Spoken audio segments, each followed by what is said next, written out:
Today I'm just going to make a very simple little bead out of borosilicate glass. The first thing that you do is pick a mandrel, which is just a stainless steel rod.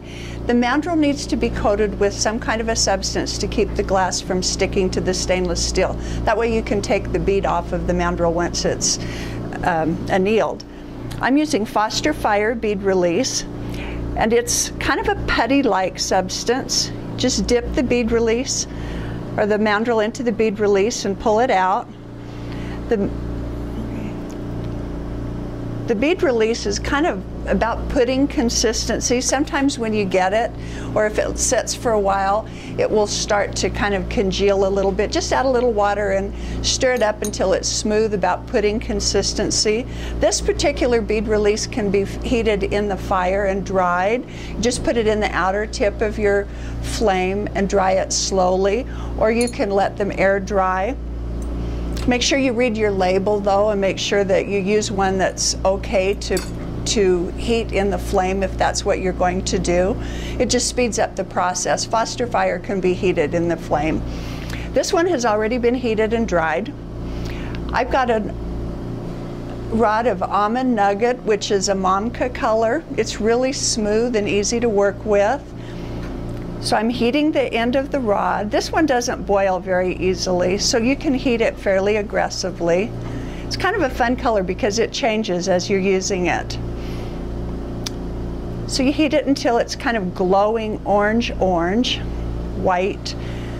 You can tell whenever it starts to kind of droop a little on the end.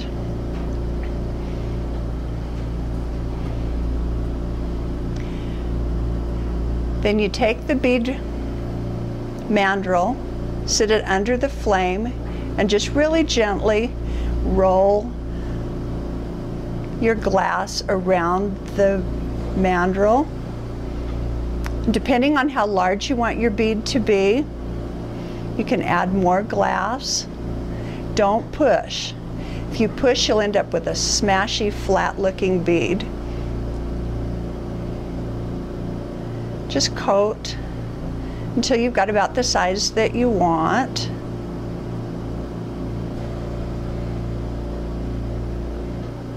I'm just going to use one color for this bead. You can add other colors to it, or you can make designs.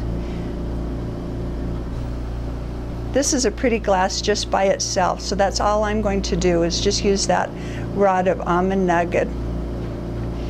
This is about the size that I want the bead to be, so now I'm just heating it until everything's smooth. This is just a nice, simple little round bead. Takes just a couple of minutes to make. So everything's smooth, it looks great.